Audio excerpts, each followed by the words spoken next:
Hey guys, Brent here and welcome back to brentmailphotography.com. And today I'm going to show you my top 10 images from 2015, the ones that I love the most or have the most significance to me. And also I'm going to talk about a few things that I learned last year. It was a big year for me. I did a lot of traveling and a lot of things happened.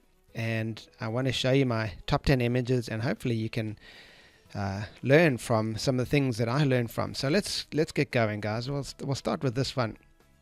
So this is in January when we were in Hawaii, on the big island of Hawaii, and this is Kilauea Volcano in the Hawaiian Volcanoes National Park, and we were there with Jay and Verena and Johnny, and I call this image, we call it Smoking Reggae Volcano. Why?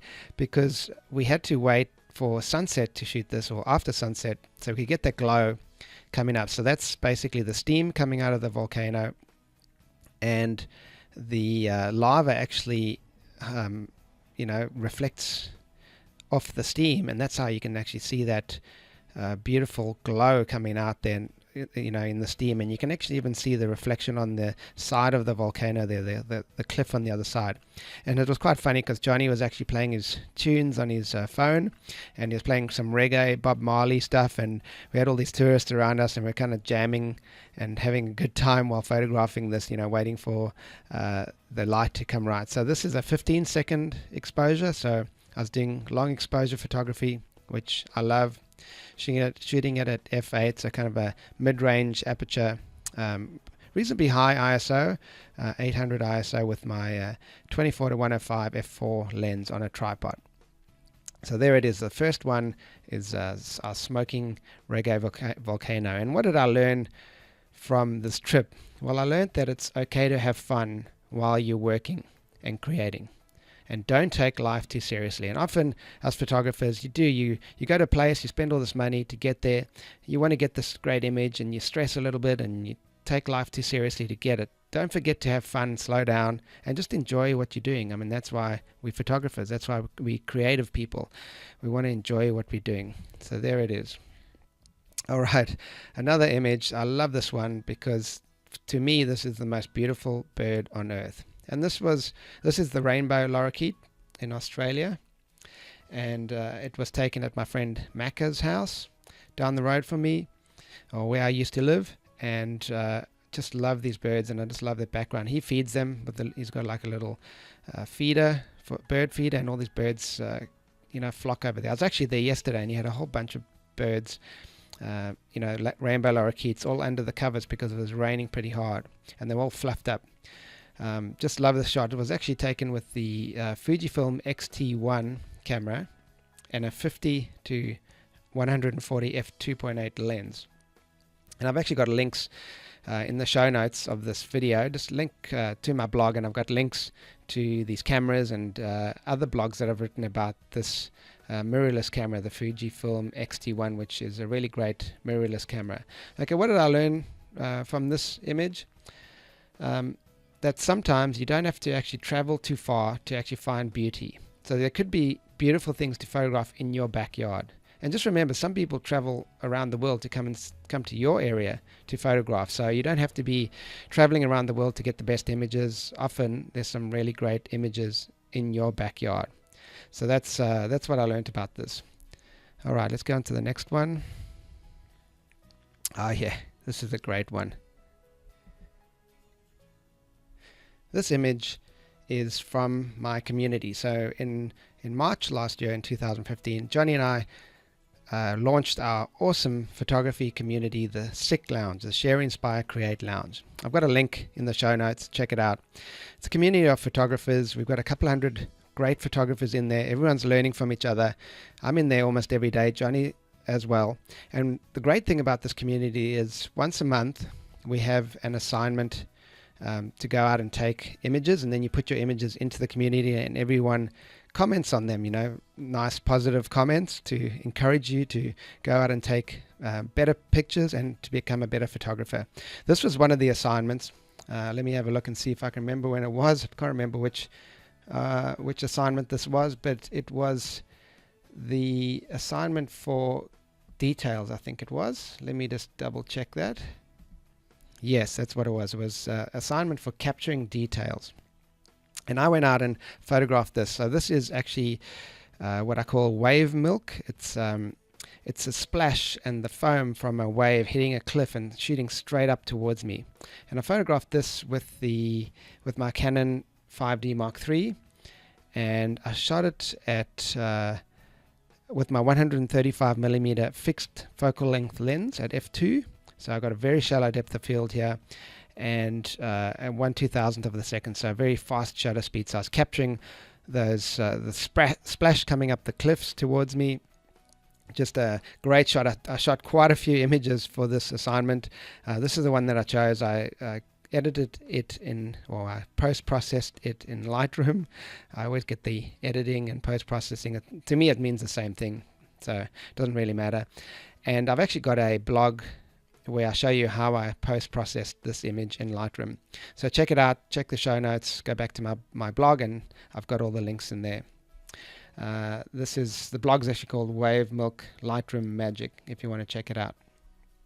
That's great. So love the community. The Sick Lounge is one of the places I'm in every day helping other photographers. So check it out, guys, if you want to become a better photographer and also hang with cool people like me and Johnny and quite a few others.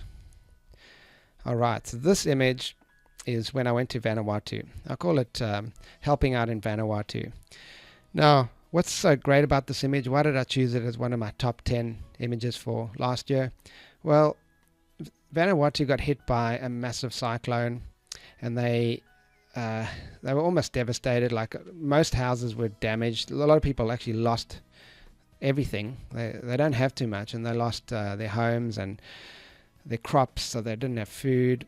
And you can see the debris in the background on this image. Look at all the things that are broken down, and part of their homes of kind of washed up on the shoreline over here.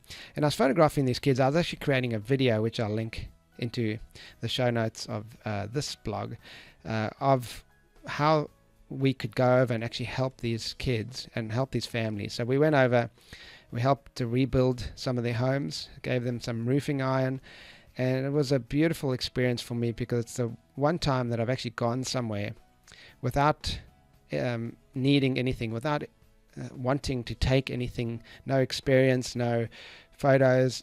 It wasn't for me, it was for the people of Vanuatu that I went over to help out. And it was a different experience. Actually, I got more out of this than probably most trips I've ever taken, because it was different. I gave, and in return I got so much appreciation, so much thanks from these people.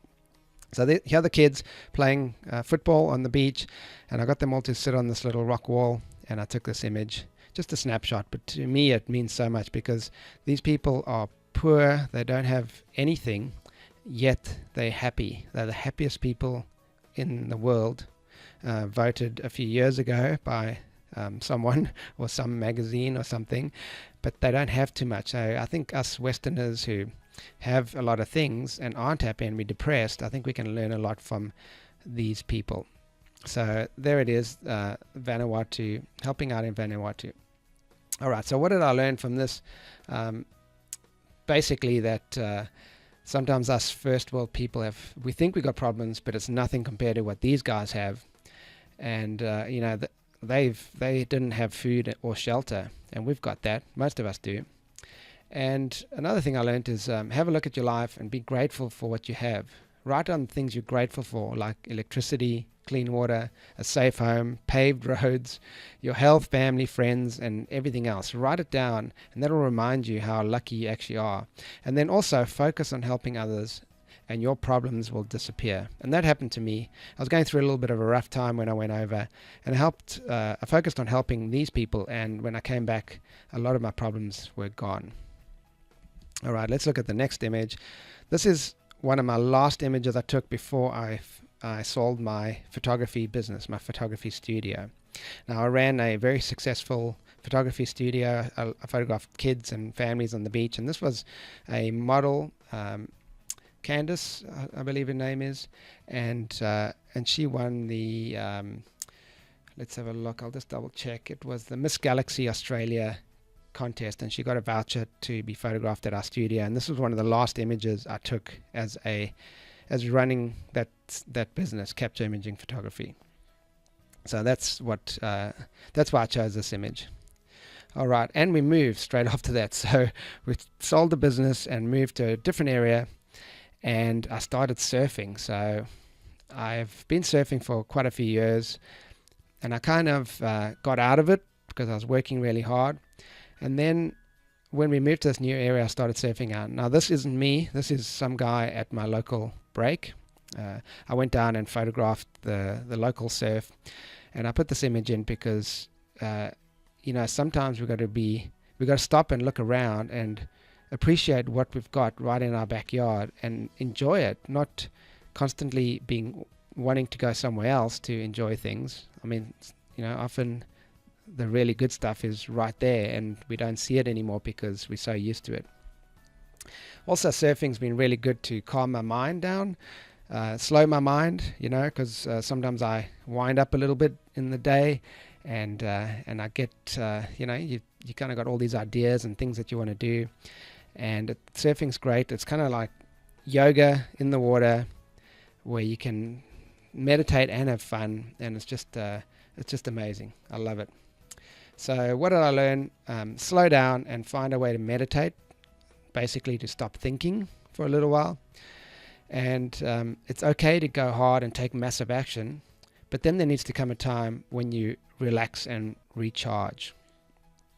Also, what happened at about this time was I put together 3 brand new free courses. So I'll have the links in the show notes of this. Go check them out. I've got a free landscape photography course, I've got a free portrait photography course, and I've got a free post-processing course. So if you want to make your images really stand out, go check them out. You just click on it and you get the free course over 10 days or so. Cool. What else did we do? After that, we traveled. I went to Europe with my family for 6 weeks. And this is one of the images I chose from that trip. It's it's in Greece, and it's of the Acropolis in Athens. And I love this image because it's a long exposure. There were all sorts of tourists walking around. You can't see them because I'm shooting at 30 seconds at f13. So the tourists, if they move away or just move around a little bit, they become ghosts, and you can easily make it look like there's no one at the top of the Acropolis. And I love that it's cloud movements too. I did get shouted at by one of the security guards because I kind of stepped over the fence here to take a picture, and they didn't like it. So there's another little thing. So I used the 10-stop neutral density filter for this image, and that's how I got the long exposure during the day. I love this image. It's of a guy on the Greek island of Crete, and what we did was I like to try and get away from all the tourist traps, all the local, the places where all the tourists go, and try and meet some real people, try and get out into the mountains. So this is in the mountains on Crete. Just went to this little cafe, found a local guy, we ordered some drinks, and he was sitting there smoking, and I asked him if I could get a photograph of him, and this is the image I got. So I shot it at f4, 200th of a second, so quite a shallow depth of field, on my zoom lens at about 100 mils, and I just love it because this guy's got so much character in his face. Look at that face. I edited this image as a black and white so that I could pull out those that contrast in his face and really show what he's all about. So what did I learn when I was traveling for 6 weeks with my family around Europe?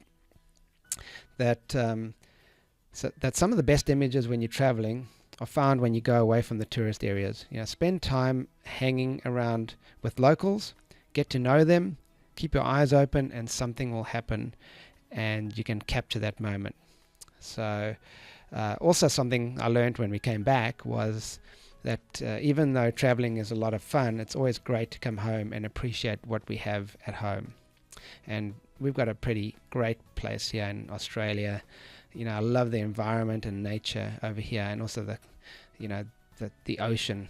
The ocean's really close, and it's a very special thing to me, being in the ocean or being close to the ocean. Here's another one of the images that I love from last year.